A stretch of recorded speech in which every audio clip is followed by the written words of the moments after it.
Assalamualaikum warahmatullahi wabarakatuh. Nama saya Zuraina. Saya adalah pengarah Jabatan Perancang Bandar. Saya bersama dengan semua pegawai perancang bandar di Jabatan Perancang Bandar hari ini akan membentangkan pencapaian sasaran kerja utama tahun 2023 dan perancangan sasaran kerja utama tahun 2024 bagi Jabatan Perancang Bandar. Tapi sebelum itu, saya akan menerangkan sedikit berkenaan dengan catatfungsi ataupun catat organisasi di Jabatan Perancang Bandar. Di Jabatan Perancang Bandar kita ada mempunyai 35 orang kaki tangan, iaitu 5 orang pegawai perancang bandar termasuk saya. Dan kita ada 5 bahagian, di dalam 5 bahagian itu ada 10 unit. Yang pertama adalah unit keperancang, yang mana unit keperancang ini memproses permohonan-permohonan berkaitan keperancang seperti keperancang pendirian bangunan, tukar guna bangunan, kerja kejuruteraan, pelan perhitung, nama taman. Selain daripada itu, ulasan-ulasan terhadap permohonan-permohonan lain yang tak masuk dalam mesyuarat jawatankuasa OIC pun ada, seperti ulasan oleh pejabat tanah, ulasan-ulasan berkaitan dengan lesen, ulasan-ulasan dan sebagainya berkaitan dengan perancangan. Yang kedua adalah berkaitan dengan unit penguasaan dan aduan. Unit ini adalah unit yang bertanggungjawab mengambil tindakan penguasaan ke atas kesalahan-kesalahan di tapak yang melencong ataupun tidak mematuhi kelulusan yang diberikan ataupun tidak membuat permohonan kelulusan langsung. Ini adalah berkaitan dengan kesalahan di bawah Akta 172. Yang ketiga adalah unit pelaburan. Unit pelaburan ini adalah unit yang menguruskan ataupun menyelaras mesyuarat IPMC yang telah dilaksanakan 3 kali setahun, melaporkan, memantau, sentiasa melaporkan di Stenko pelaburan di peringkat kerajaan negeri, dan juga menyelaras aliran cukai dan juga penyelenggaraan dalam kawasan penderasaan kawasan ABAJ serta mengambil kira menyelaras dan berbagai-bagai aduan di dalam kawasan perindustrian. Seterusnya yang keempat adalah unit mampan dan juga SDG. Unit ini adalah unit yang menyelaras mesyuarat dan program yang berkaitan dengan Smart Selangor Mampan Ampang Jaya ataupun SSM di dalam kawasan MPAJ. Selain daripada itu, unit ini juga melaksanakan program di bawah Bandar Selamat dan juga menyelaras indikator petunjuk bandar mampan ataupun Murinet. Seterusnya adalah unit pembandaran hijau. Unit ini juga adalah melaksanakan semua aktiviti menyelaras dan sebagainya berkaitan program bandar rendah karbon, dan juga ia juga adalah berkaitan dengan matlamat bangunan ampat ataupun SDG. Yang keenam adalah unit maklumat GIS dan R&D. Jadi unit ini adalah unit yang banyak menyediakan, menyelaras, mengemaskini dan juga membekalkan maklumat berkaitan perancangan dan juga guna tanah kepada semua agensi-agensi, sama ada Jabatan Teknikal Dalaman ataupun Jabatan Teknikal Luaran. Yang ketujuh adalah unit kualiti. Unit kualiti ini adalah unit bertanggungjawab yang sentiasa menjaga imej dan juga menyelaras maklumat, dokumen dan sebagainya berkaitan ISO, audit, pelbagai audit dan juga garis-garis panduan, penyelarasan apa-apa juga maklumat yang ke dalam laman sosial MPAJ dan sebagainya. Yang ke-8 adalah unit rancangan pemajuan. Unit rancangan pemajuan ini adalah unit yang berkaitan dengan rancangan struktur dan juga rancangan tempatan. Jadi sekarang ini unit ini adalah unit bertanggungjawab di dalam penyediaan sepenuhnya penyediaan rancangan tempatan MPAJ 2035 penggantian. Seterusnya yang ke-9 adalah unit pentadbiran. Unit pentadbiran adalah unit-unit yang menjaga atau mengawal hal ehwal pentadbiran agar tersusun dan terancang. Dan akhir sekali adalah unit pengangkutan bandar ataupun mobiliti bandar. Dan unit inilah adalah unit yang menyelaras, memantau setiap masa berkenaan dengan perjalanan bas Smart Selangor, membuat pelaporan di peringkat kerajaan negeri, memantau dan juga menerima aduan, menyelesaikan aduan berkaitan bas Smart Selangor. Selain daripada itu, unit ini juga adalah menyelaras dan menghadiri apa-apa saja perancangan yang berkaitan dengan Stenko, Mobiliti Selangor, Mobiliti Selangor dan juga menyelaras penyediaan pelan induk mobiliti bandar di MPAJ. Bagi pelaporan pencapaian sasaran kerja utama tahun 2023 dan perancangan sasaran kerja utama tahun 2024, yang pertama bagi Jabatan Perancang Bandar adalah berkaitan permohonan keperancang dan kawalan perancangan. Sebelum ini disasarkan sebanyak 84 permohonan perancang yang meliputi perancang perizinan bangunan, kerja kejuruteraan, tukar guna bangunan, nama taman, alamat bangunan serta permohonan lanjut tempoh perancang. Walau bagaimanapun, pencapaian sebenar tahun 2023 adalah sebanyak 93 permohonan iaitu peningkatan sebanyak 10% berbanding tahun 2022. Pada tahun 2023 juga, beberapa garis panduan dan program telah dibuat dan dilaksanakan iaitu yang pertama, menyediakan garis panduan kepada perancang kerja kejuruteraan. Yang kedua, memperbarui fee kepada perancang tukar guna bangunan dari RM200 kepada RM400 serta tempoh juga dilanjutkan dari 2 tahun kepada 3 tahun.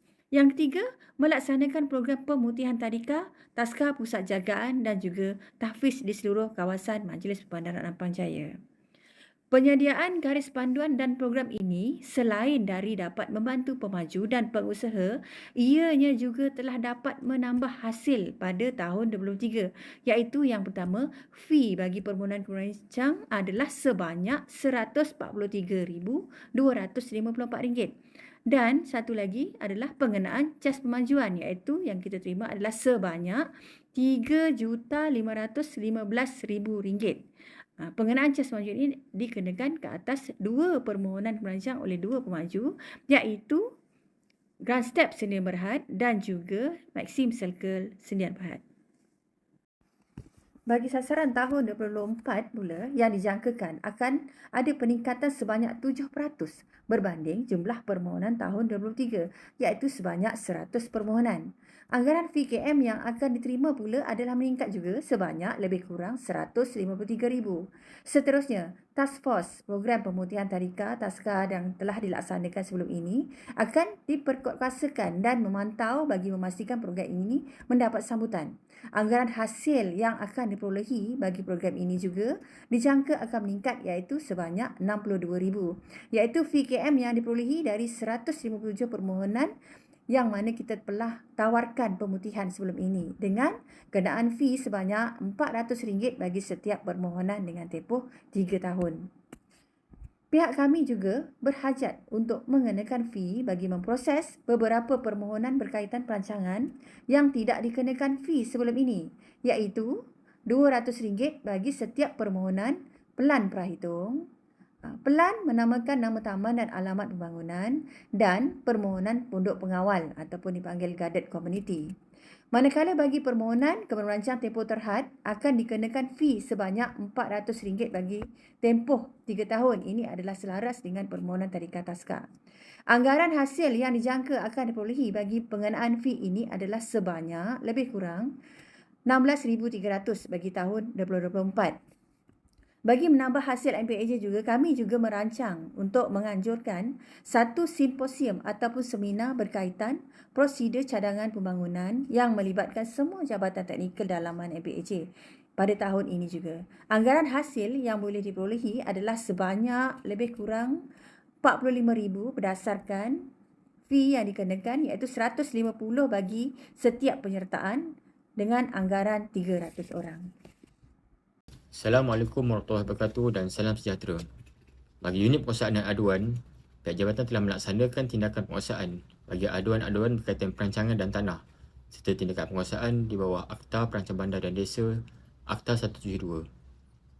Pada peringkat awal, pihak jabatan telah mensasarkan aduan penerimaan aduan sebanyak 151 dengan pengeluaran surat peringatan sebanyak 72, pengeluaran notis kaedah KPPA di bawah Akta 172 sebanyak 10, tindakan bersepadu sebanyak 51 dan juga pengeluaran kertas kesihatan di bawah Akta 172 sebanyak 1. Oleh bagaimanapun, bagi pencapaian tahun 2023, aduan yang diterima adalah sebanyak 144, di mana pengeluaran surat peringatan adalah sebanyak 64, pengeluaran notis kaedah KPPA sebanyak 33, tindakan bersepadu sebanyak 4 dan juga pengeluaran kertas kesihatan sebanyak 1. Jumlah aduan didapati meningkat pada tahun 2003 adalah disebabkan trend aduan semasa yang membabitkan pencubuhan tanah kerajaan, bangunan bandar serta projek-projek besar seperti cadangan MRT 3 dan juga lebuh raya. Tindakan awal jabatan selaras dengan status dan pemilikan tanah memaksa trend peningkatan aduan meningkat di peringkat jabatan. Hal ini adalah disebabkan pihak jabatan telah menjadi sumber utama semakan awal oleh jabatan-jabatan yang terlibat bagi semakan status tanah sebelum aduan diambil tindakan oleh jabatan dan juga agensi yang terlibat.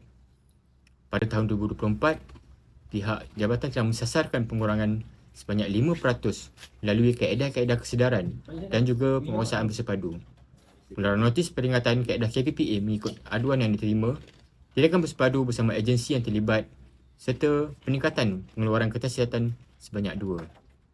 Cadangan penambahkan juga bagi mengurangkan aduan akan dilaksanakan, iaitu dengan mengelaskan aduan bagi tindakan jabatan yang mana sebelum ini kurang tepat, memberi khidmat nasihat kepada orang kena saman agar mematuhi garis panduan dan prosedur yang ditetapkan, seperti prosedur-prosedur bagi orang kena saman yang telah menceroboh tanah kerajaan serta pemutihan melalui program pemutihan kilang tanpa kebenaran KTK oleh Kerajaan Negeri Selangor.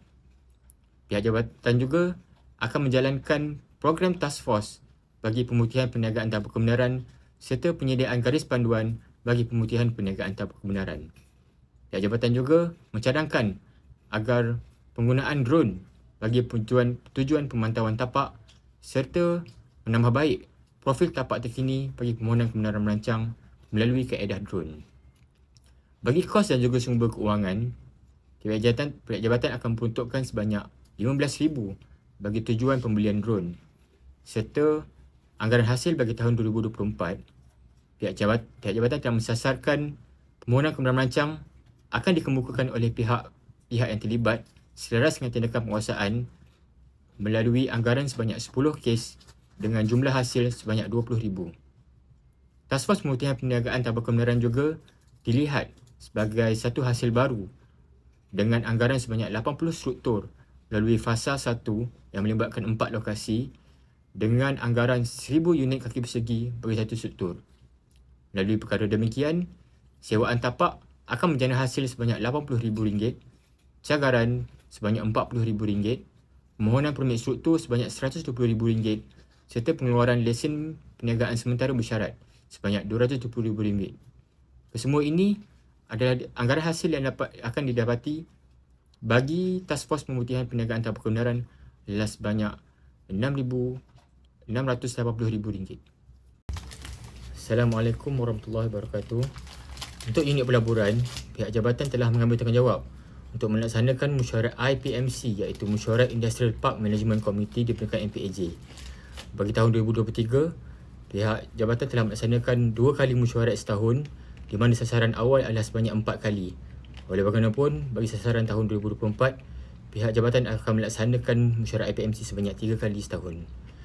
Bagi bilangan persatuan pengilang bagi kawasan industri di kawasan Apan Jaya, untuk setakat ini, pencapaian bagi tahun 2023 adalah sebanyak 2 persatuan pengilang yang mana melibatkan persatuan pengilang Hatta Square dan juga Kampung Baru Ampang.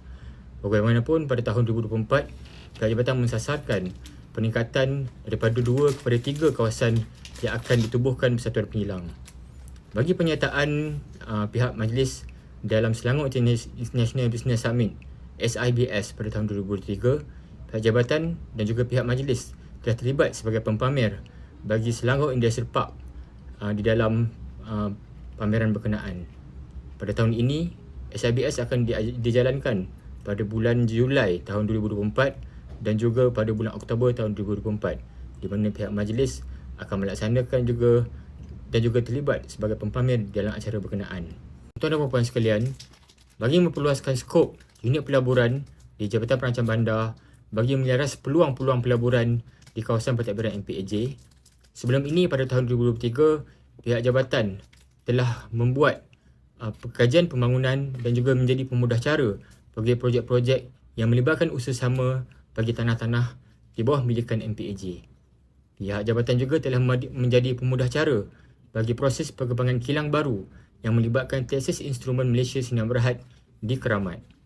Pihak jabatan juga telah menjadi salah satu jabatan yang mana telah menjadi pemudah cara dan juga mengawal isu-isu berkaitan dengan kawasan-kawasan industri di dalam kawasan pentadbiran MPAJ. Untuk tahun 2024, pihak jabatan mensasarkan untuk mewujudkan jawatankuasa pelaburan di peringkat MPAJ yang mana menyelaras peluang-peluang dan juga aktiviti pelaburan di kawasan MPAJ yang mana melibatkan penjualan-penjualan tanah seperti tanah lot 62019 iaitu tanah Rapid KL dan juga lot 127394 yang terletak di UK Boulevard. Bagi kos dan juga sumber kewangan, pihak jabatan telah membutuhkan sebanyak RM5,000 bagi memudahkan sebarang urusan berkaitan dengan mesyuarat IPMC dan juga posisi-posisi pelaburan yang mana yang akan dijalankan oleh pihak jabatan. Sekian, terima kasih. Bismillahirrahmanirrahim. Assalamualaikum warahmatullahi taala wabarakatuh dan selamat pagi. Seterusnya adalah bahagian pembandaran hijau dan mampan, di mana bahagian ini merupakan salah satu di dalam Jabatan Perancang Bandar lah. Untuk bahagian ini jabatan memecahkan kepada dua peringkat lah, iaitu pengurusan dan juga pembangunan. Okey, untuk bahagian pengurusan, kita mensasarkan ada 3 fokus, iaitu pelaksanaan 11 aktiviti di dalam Pelan Tindakan Ampan Jaya Rendah Karbon 2030 seperti hari tanpa kenderaan, penyediaan EV charge dan sebagainya. Jadi di dalam pembandaran hijau ini juga kita jabatan memfokuskan juga program berkaitan dengan program-program seperti penyertaan SCC, challenge, pertandingan dan lain-lain. Dan untuk sasaran 2023 daripada 11 aktiviti yang merujuk kepada Pelan Tindakan Ampan Jaya Rendah Karbon, 10 aktiviti telah kita laksanakanlah dari semasa ke semasa, kecuali satu aktiviti yang kita masih lagi di peringkat data pengukuran dari semasa ke semasa, iaitu Energy Efficiency in Building Fabric. Selain itu, pencapaian yang kita telah capai pada tahun 2003, kita telah selaraskan dengan kajian blueprint Selangor Mampan yang dalam proses penyediaan oleh Plan Malaysia Selangor. Jadi kajian ini dari semasa ke semasa pihak jabatan menyelaraskan dengan kajian yang kita ada di peringkat jabatan.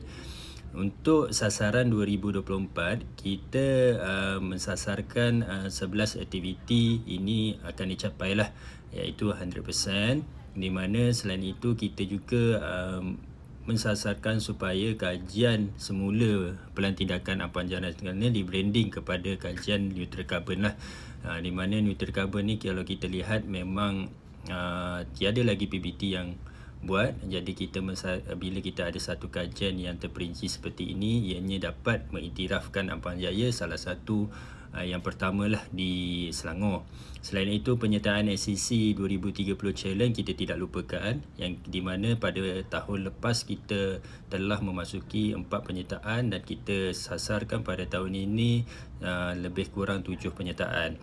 Okay, selain itu, penyediaan laporan pelaksanaan program rendah karbon melalui Jawatankuasa SDG dan neutral karbon yang telah dibentangkan di dalam mesyuarat pengurusan khas, di mana Jawatankuasa ini memfokuskan satu berkaitan dengan kajian VLR yang kita sedang bekerjasama dengan Urbanis, serta pelaporan-pelaporan berkaitan dengan bandar rendah karbon ataupun neutral karbon ini.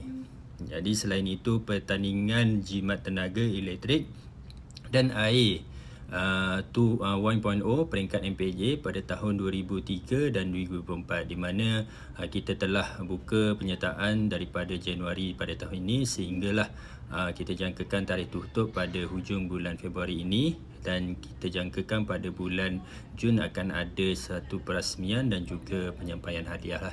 Jadi seterusnya kita tidak lupa juga sasarkan untuk mengenal pasti lokasi-lokasi EV charger di kawasan pentadbiran MPAJ, dan perkara ini juga kita menselaraskan dengan Kerajaan Negeri Selangor, di mana pihak Kerajaan Negeri Selangor melalui UPEN mempunyai syarikat ia sendiri, iaitu Jentari Property, untuk bekerjasama dan diselaraskan dari semasa ke semasa berkaitan dengan pelaksanaan EV charger ini.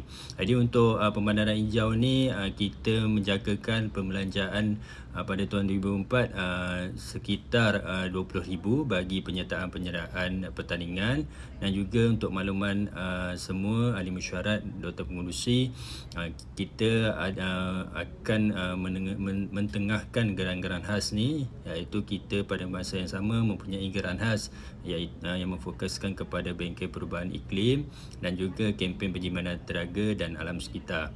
Dan saya anggarkan hasil 2024 ni untuk long term ataupun jangka masa panjang. Kita pada masa yang sama akan memperbetulkan perubahan cuaca yang melibatkan bencana alam yang dapat mengurangkan kos kepada majlis lah. Ini adalah antara penjimatan ataupun hasil untuk bahagian inilah. Jadi seterusnya pihak berkuasa tempatan yang pertama di Selangor diiktiraf sebagai bandar neutral carbon lah yang saya sebutkan tadi.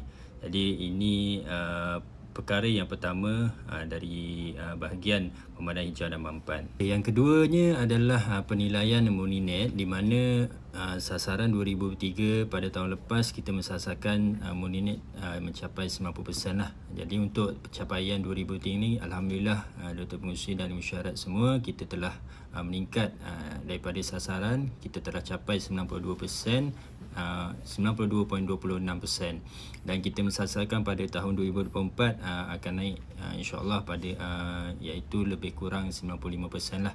Jadi kos sumber kewangan ini untuk pilihan Moninet ini dia tidak melibatkan apa-apa pembelanjaan. Dan seterusnya yang ketiga, pencapaian program SDG. Untuk makluman Doktor Pengurusi dan Mesyuarat, laporan pelaksanaan program SDG ni every year kita akan update dari semasa ke semasa. Laporan indikator SDG MPAJ, laporan VLR dan SDG Roadmap seperti yang kita sedia maklum, kita dalam peringkat pelaksanaan bersama dengan Urbanist Malaysia, dan jangkaan siap pada tahun ini iaitu pada Oktober ataupun November 2024. Selain itu SDG juga kita mentengahkan juga pertandingan-pertandingan seperti pertandingan kajian, pertandingan mampan dan juga pertandingan yang melibatkan projek lah, iaitu seperti yang kita sedia maklum, kita ada satu projek benchmarking iaitu lorong ampang mampan yang mempunyai matlamat ke arah SDG ini.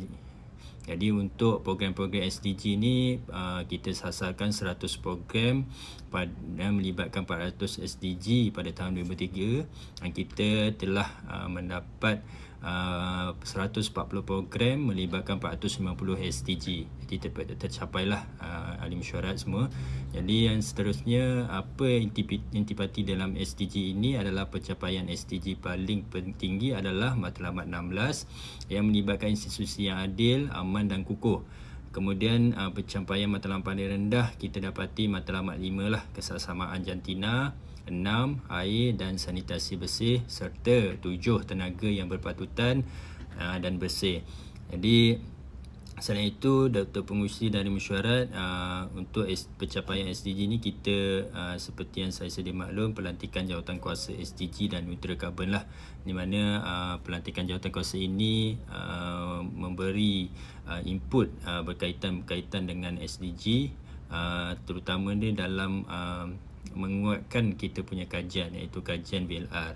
Kemudian untuk makluman semua, kita juga dalam masa yang sama dalam proses penyediaan pembinaan dashboard Smart AJ SDG di peringkat MPAJ yang kita bekerjasama dengan pihak Plan Malaysia melalui dashboard MUO ataupun Malaysia Urban Observatory. Jadi kita jangkakan untuk dashboard ini akan siap sepenuhnya dan akan dipublish pada tahun ini juga, pada tahun 2024. Kemudian kita sasarkan juga pada tahun 2024 pihak berkuasa tempatan yang pertama di Selangor menggunakan dashboard digital bagi pelaporan program SDG. Saya ingat kita yang pertamalah untuk penyediaan dashboard pelaporan SDG, selain kita dalam bentuk kita melaporkan dalam bentuk manual. Okey, untuk pembelanjaan kita melibatkan sedikit vote charge kemajuan, di mana kajian VLR ini kita menggunakan peruntukan sekitar 180,000 untuk kajian tersebut. Dan juga untuk makluman Dr. Mengusi, sehingga kini kita telah selesai peringkat pertama dan bayaran kepada perunding 30% lah, 30%. Jadi ada 70% lagi pada tahun ini kita akan membuat pembayaran dari semasa ke semasa. Jadi selain itu anugerah-anugerah lain, peruntukan-peruntukan lain yang kita telah capai seperti anugerah SDG 11 melalui Hari Perancang Bandar Sedunia sekitar 2000. Okey, kalau kita lihat di paparan menunjukkan sedikit graf ataupun trend program Muninet yang saya sebutkan tadi, di mana pada tahun 2021 kita telah mencapai 81%, 2022 87%, 2023 92% dan 2024 kita asaskan lebih kurang 95% lah, insya-Allah. Jadi seterusnya untuk program ataupun pencapaian SDG pun ada sedikit peningkatan daripada tahun 2021 321 program, 443 program pada tahun 2022, 2023 450 dan kita sasarkan untuk pencapaian SDG ini melibatkan program sekitar 500 program. Jadi itu untuk, kalau kita lihat itu adalah trend lah untuk program Muninet dan juga pencapaian SDG. Assalamualaikum warahmatullahi wabarakatuh. Seterusnya, saya akan membentangkan pencapaian sasaran kerja tahunan 2023 serta perancangan sasaran kerja tahun 2024 bagi bahagian maklumat GIS dan R&D. Terdapat 7 petunjuk kerjasama di dalam bahagian maklumat GIS dan R&D. Yang pertama merupakan pengemaskinian data pembangunan MPAJ di mana pihak jabatan akan mengemaskini KM pendiam bangunan, KM tukar guna, KM nama taman, pembangunan dan alamat serta prahitungan di dalam sistem GIS. Bagi tahun 2023, jabatan telah mencapai sasaran sebanyak 79 permohonan yang telah dikemaskini di dalam sistem GIS. Bagi petunjuk proses utama kedua merupakan inventory pembangunan. Jabatan telah berjaya mengemaskini maklumat inventory kebenaran merancang tukar guna bangunan yang telah melibatkan lautan tapak, analisa data, semakan semula serta sesi taklimat kepada pengusaha-pengusaha bagi KM tukar guna bangunan ini. Pihak jabatan juga mensasarkan akan mengadakan serta mengemaskini inventory kebenaran merancang bagi gated guarded seluruh MPAJ. Selain itu, jabatan juga mensasarkan untuk mengemaskini maklumat inventory KM tukar guna bangunan tadika di dalam laman web MPAJ. Seterusnya, jabatan telah mensasarkan di dalam bahagian R&D untuk menyediakan garis panduan pemutihan aktiviti perniagaan dan rekreasi di Kampung Kemensah Mukim Hulu Kelang. Pada tahun 2023, jabatan mensasarkan untuk menyediakan senarai aktiviti perniagaan chalet serta telah berjaya mengemaskini pelan lokasi aktiviti berdasarkan pelan ukur yang telah disediakan. Bagi tahun 2024, jabatan mensasarkan untuk menyediakan sepenuhnya garis panduan pemutihan ini serta mengadakan sesi FGD taklimat bersama agensi-agensi teknikal, operator, pengusaha bagi menjayakan kawasan ini sebagai daya tarikan pelancongan di MPAJ. Seterusnya, petunjuk prestasi utama yang keempat merupakan permohonan maklumat pembangunan yang melibatkan kelulusan kebenaran merancang serta ulasan status zoning draft RTMPAJ 2035 penggantian. Jabatan telah mencapai sasaran sebanyak 73 permohonan bagi permohonan maklumat pembangunan ini. Berikut merupakan trend permohonan maklumat dari tahun 2019 hingga 2023 iaitu terdapat peningkatan sebanyak 52% dari tahun 22 hingga 23 iaitu 73 permohonan. Manakala bagi kutipan jualan pelan dari tahun 2019 hingga 2023 berlaku peningkatan sebanyak 87% dari tahun 22 hingga 2023 yang melibatkan RM4,885. Berdasarkan jadual di layar, pencapaian hasil 2023 melibatkan 4,885 yang mana melibatkan keuntungan di pihak jabatan sebanyak RM4,011 melibatkan 91% bagi penjualan pelan serta keuntungan bagi penjualan laporan sebanyak 87%. Jabatan juga menganggarkan hasil 2024 sebanyak RM1,000 dengan keuntungan sebanyak RM920 iaitu 92%. Seterusnya, bagi petunjuk prestasi utama kelima merupakan penyediaan pusat eksplorasi GHL Geopark di Pusat Konvensyen MPAJ di Taman Melawati. Jabatan mensasarkan untuk penyediaan ini disiap sepenuhnya pada tahun 2024 dengan peruntukan yang telah diterima dari JPPD Selangor sebanyak RM350,000 serta tambahan peruntukan MPAJ sebanyak RM332,500 dari Vote Charge Pemajuan. Manakala bagi petunjuk prestasi utama ke-6 merupakan cadangan pemasyuran Gombak Hulangat Geopark dan penyediaan papan tanda kawasan lapang di seluruh MPAJ. Ianya melibatkan peruntukan sebanyak RM30,000 dari Vote Charge Pemajuan dan Kemudahan Awam. Seterusnya, bagi petunjuk prestasi utama yang ke-7 dan yang terakhir merupakan permohonan perwatan tanah lapang serta pemantauan tanah lapang. Jabatan telah berjaya mencapai sasaran sebanyak 43 permohonan pada tahun 2023 dengan peruntukan yang disediakan pada tahun 2023. Berikut merupakan trend permohonan puatan tanah lapang dari tahun 2019 hingga 2023. Berlaku penurunan pada tahun 2023 di mana sebanyak 43 permohonan sahaja yang dikemukakan ke pejabat tanah dan daerah. Ini adalah disebabkan ianya merupakan permohonan baru keseluruhannya. Manakala permohonan semula tidak dapat dilaksanakan kerana ia memerlukan kerja-kerja ukur serta peruntukan yang terhad di jabatan. Berikut merupakan juga pemantauan tanah lapang dari tahun 2021 hingga 2023 di mana jabatan telah berjaya melaksanakan sebanyak 198 lokasi tanah lapang yang telah dipantau. Assalamualaikum dan selamat pagi kepada semua. Untuk bahagian rancangan tempatan, bagi petunjuk prestasi utama, kita ada 4, iaitu laporan pendekatan kajian LPK, laporan analisis dan strategi pembangunan LSP, laporan draft RT MPJ 2035 penggantian dan serta perwataan RT MPJ 2035 penggantian. Dan kita sasarkan pada tahun 2023 kita akan wartakan RT MPJ ini sehingga selesai. Tetapi manakala pada tahun 2023 ini terdapat beberapa masalah, kita tak dapat menyelesaikan sepenuhnya pelaksanaan laporan draft RT. Untuk pencapaian 2003, bagi pelaksanaan laporan draft RT MPJ 2035 penggantian, kita hanya dapat mencapai kira-kira 90%. Dan untuk perwatan kita masih belum lagi dapat mencapainya disebabkan beberapa masalah yang tidak dapat dielakkan. So untuk sasaran 2024 bagi bahagian rancangan pemajuan iaitu RT MPJ 2035, kita harap dapat selesaikanlah peringkat perwatan RT ini sehingga selesai, insya-Allah. Seterusnya, saya akan membentangkan petunjuk prestasi utama bagi bahagian pengangkutan bandar.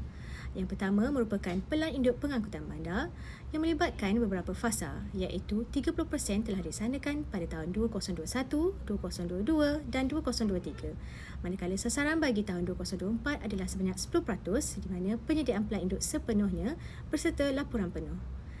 Jabatan telah berjaya mencapai sasaran tahun 2023 dengan penyediaan sesi verifikasi maklumat Pelan Induk Pengetahuan Awam MPAJ bersama Jabatan Teknikal Dalaman serta Jabatan Teknikal Luar iaitu Lembaga Lebuh Raya Malaysia, Jabatan Kerja Raya Negeri dan Daerah, Prasarana, Rapid Pass yang berhad serta Jabatan Dalaman.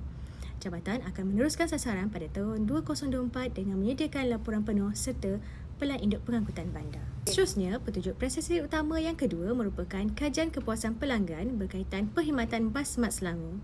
Jabatan telah berjaya membangunkan kaedah kajian kepuasan pelanggan melalui borang soal selidik QR Code yang telah disediakan di setiap perhentian bas di dalam perkhidmatan bas Mat Selangor. Sepanjang tahun 2023, sebanyak 63 responden telah terlibat dalam kajian kepuasan ini dan sebanyak 42% pengguna perkhidmatan bas Mat Selangor menghadapi masalah bagi bas yang tidak mengikut jadual serta 19% bagi bas yang tidak mengambil penumpang di laluan yang disediakan. Jabatan memandang serius perkara ini dan mensasarkan tahun 2024 untuk mengadakan mesyuarat penyelarasan bersama RAPKL dengan lebih kerap serta membentangkan hasil kajian kepuasan pelanggan ini agar meningkatkan mutu perkhidmatan di masa hadapan. Selain itu, jabatan juga akan mempertingkatkan lagi kajian kepuasan pelanggan perkhidmatan bas Mat Selangor ini di masa hadapan. Berikut merupakan pencapaian 2023 bagi jumlah penumpang bas Mat Selangor. Jumlah keseluruhan penumpang adalah sebanyak 663,715 orang yang menggunakan perkhidmatan ini. Berikut juga merupakan trend jumlah penumpang bas Mat Selangor dari tahun 2019 hingga 2023. Berlaku peningkatan penumpang dari tahun 2022 hingga 2023 iaitu sebanyak 10%. Perkhidmatan Bas Smart Selangor ini menggunakan peruntukan MPAJ bagi laluan AJ03 sebanyak 1.3 juta. Manakala laluan AJ01, AJ02 dan juga AJ04 menggunakan geran khas dari UPenn Selangor sebanyak 3.4 juta. Sedikit untuk pembangunan ini melibatkan satu bahagian, iaitu bahagian pemandangan hijau dan mampan, di mana untuk pembangunan ini kita pecahkan kepada 3 lah, iaitu pelaksanaan mesyuarat JK Indo Ampan Jaya Smart Selangor Mampan yang melibatkan mesyuarat sebanyak 3 kali. Jadi untuk tahun 2003 kita telah capai 3 kali. Dan kita sasarkan pada tahun 2024 pun mesyuarat sebanyak 3 kali. Dan juga perlu ada satu program sekurang-kurangnya melibatkan 3 pihak, iaitu masyarakat, kerajaan dan swasta. Sebagai contoh, kalau saya bagi contoh, Kebun Komuniti AU2 dan juga mural Pandan Pendana lah. Itu antara program LA21 atau SSM yang terbaik lah setakat ini, melibatkan di bawah AJSSM. Jadi seterusnya di bawah Jawatankuasa Induk, di bawah perancang sendiri, kita ada pelaksanaan mesyuarat JK Kerja Bandar Selamat dan melibatkan 3 juga mesyuarat yang perlu dicapai. Dan juga pencapaian untuk tahun ini kita telah capai 3 mesyuarat. Untuk 2024 kita sasarkan sebanyak 3 kali. Dan juga kita juga kalau perlu melibatkan 3 pihak, iaitu masyarakat, kerajaan dan swasta. Sebagai contoh, mural Jalan Negara 3 Melawati. Jadi kenapa ianya duduk di pembangunan? Antara projek-projek kebanyakannya terletaknya di bawah AJSSM ataupun JK Kerja Bandar Selamat. Okey, untuk pembelanjaan 2024 seperti yang kita telah persetujui, daripada 5 jawatankuasa kerja ni 10,000 kita peruntukkanlah setiap jawatankuasa kerja di dalam Jawatankuasa Induk AJSSM. Jadi keseluruhannya lebih kurang 50,000 untuk peruntukan vote 291990 di bawah vote Jabatan Perancang Bandar. Dan seterusnya adalah yang terakhir, pelaksanaan mesyuarat JK Matlamat Pembangunan Mampan SDG, yang sebelum ini diberi nama seperti itu dan kita telah rebranding kepada mesyuarat Jawatankuasa Khas Matlamat Pembangunan Mampan SDG dan Neutral Carbon MPAJ. Jadi sasaran tiada lagi sebab kita baru nak create pada tahun ini. Pencapaian setakat ini, kalau kita lihat pembangunan matlamat SDG, kita telah capai 3 kali yang dipengurusi oleh Puan SU sendiri. Kita mensasarkan pada 2024 mesyuarat sebanyak 3 kali setahun lah. Jadi di dalam mesyuarat ini kita akan melaporkan sedikit berkaitan dengan pelaporan Moninet, kajian status kajian VLR dan juga status kajian melibatkan neutral carbon lah, antaranya greenhouse gas, penyerapan karbon hutan dan lain-lain. Jadi pembelanjaan untuk vote menggunakan vote jabatan untuk Jawatankuasa Khas SDG dan neutral carbon MPAJ ini sekitar 10,000. Jadi itu sahaja daripada saya. Sekian, terima kasih. Assalamualaikum. Ada beberapa perkara atau program tahun 2023 yang tidak dapat diselesaikan atau dicapai pada tahun 2023. Yang pertama adalah berkaitan pewartaan rancangan tempatan MPAJ 2035 penggantian, yang mana draft rancangan tempatan MPAJ 2035 tersebut telah pun diluluskan oleh Jawatankuasa Perancangan Negeri pada tahun 2023. Walau bagaimanapun sehingga kini rancangan tempatan tersebut masih lagi belum Ini adalah kerana bantahan yang banyak diterima dari penduduk semasa proses publicity rancangan tempatan, iaitu lebih kurang 2,500 bantahan yang mana ianya memerlukan pembaikan yang banyak. Antara perkara-perkara yang memerlukan pembaikan dan perubahan adalah seperti perubahan guna tanah, density, nisbah plot, bantahan terhadap cadangan laluan MRT 3, cadangan highway KL Node dan sebagainya. Yang kedua, atas dasar permintaan penduduk juga dan juga atas dasar good governance, perubahan-perubahan ini juga akan dibincangkan semula bersama penduduk dan perubahan-perubahan tersebut akan dimaklumkan dan dibentangkan semula dalam surat Jawatankuasa Perancangan Negeri akan datang. Selain daripada itu, kelibatan ini juga adalah sebabkan penyediaan maklumat pada awalnya pada tahun 2020 dan 2021 merupakan tahun tempoh PKP, yang mana banyak maklumat-maklumat yang kita terima daripada agensi-agensi luar tidak lengkap dan tidak menyeluruh. Jadi ini memerlukan pembaikan-pembaikan yang banyak terhadap penyediaan rancangan tempatan kita yang memerlukan tambahan masa. Oleh itu, tindakan penambahbaikan dan juga tindakan pencegahan agar rancangan tempatan MPAJ 2035 ini diwartakan dengan segera, pihak Jabatan Perancang Bandar beserta bantuan-bantuan daripada jabatan-jabatan lain akan memberi tumpuan sepenuhnya untuk menyiapkan dan mewartakan rancangan tempatan ini selewat-lewatnya pada Jun 2024.